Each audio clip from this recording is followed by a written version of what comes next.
The ATF has made a move against a manufacturer of a very small item, and they're asking people who have bought this product to call them.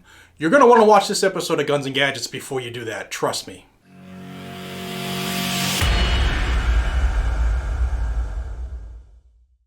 Hey everybody, welcome back to Guns and Gadgets, your premier source for Second Amendment news.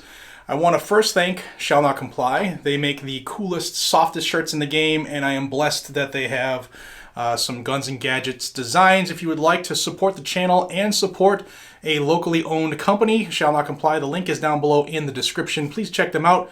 It helps, obviously, support this channel, and you get to rock some of the coolest shirts in the game. Let's talk about what's going on. So we all know that for the last few months, the ATF has had a hair across their sphincter when it comes... Yeah, I just said that.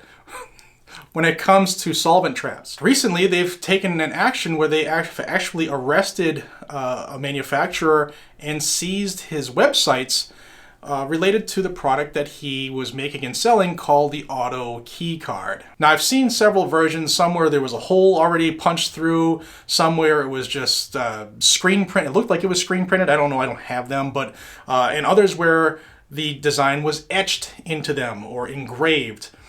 And what happened is the owner has been arrested and being charged with manufacturing non-NFA machine guns. Now, even though Christopher Irvin didn't manufacture machine guns, because he had this part that the ATF has determined to be readily convertible, then according to the NFA, this is a machine gun in the ATF's point of view. Now, a lightning link, for those who aren't aware, is a piece of metal you can fashion in a way that converts a semi-automatic rifle to full auto. And this, while they're saying this piece was a piece of art, it really towed that line, and the ATF has determined that it is, in their mind, it will fall underneath the manufacturing a non-NFA machine gun.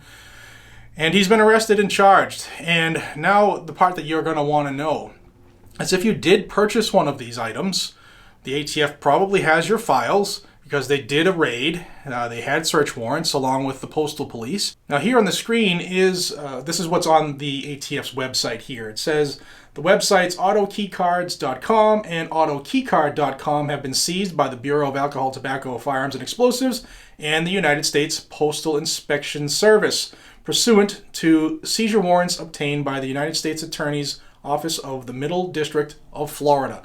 It continues, it is a violation of federal law to manufacture, receive, transport, and or deliver a machine gun not registered in the National Firearms Registration and Transfer Record, 26 U.S.C. sections 5845 and 5861. A machine gun is defined under federal law to include, quote, any part designed and intended solely and exclusively or combination of parts designed and intended for use in converting a weapon into a machine gun. And that's under 26 U.S.C. section 5845, paragraph B. The possession of any machine gun conversion device sold on these web domains is a felony violation of federal law, which carries a penalty of up to 10 years in prison and a fine of $250,000 per count. If you're in possession of a machine gun conversion device sold by autokeycards.com or autokeycard.com, you should contact your nearest ATF office or call 1-800-ATF-GUNS. Now, I am going to tell you, and everybody who's a member of this channel knows this, I am not an attorney. However, being in law enforcement for 24 years, I'm going to tell you, if you're going to call, you better call your attorney first, because you're going to be, in their mind, admitting to a federal offense that could give you 10 years in federal prison and a $250,000 fine for every one of those stainless steel cards that you might have purchased.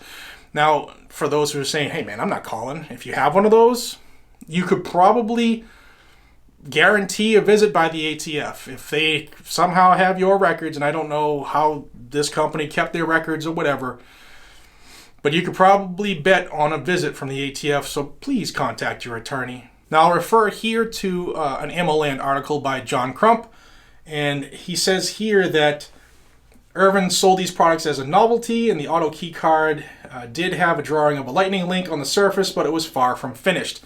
But the ATF is going after the readily convertible part.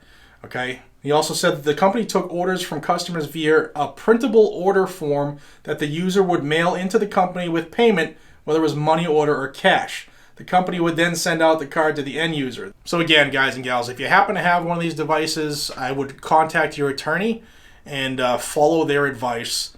But I'm telling you that under the current climate we're in right now, with the current gun control administration and the blood-sucking vampires that occupy Congress, we're going to see more of this type of thing going forward. And don't forget, Merrick Garland is now the head dog. He's the Attorney General of the United States, and he'll be telling the ATF what they can do now. Guys and gals, if you're into Second Amendment news, good, bad, ugly, or indifferent, no matter where it happens, please subscribe to Guns and Gadgets. This is where you will find that information on a daily basis. I thank you so much for your time. I can't tell you how much I value your investment here in this channel by watching and hitting the thumbs up. Please do that. Sharing it, which is very important, and making comments down below helps YouTube say that more people should see this video. And I count on my viewers to do that, so thank you. Guys and gals, until we see each other in the next one, I'm Jared. Have a fantastic day. Be safe, everybody.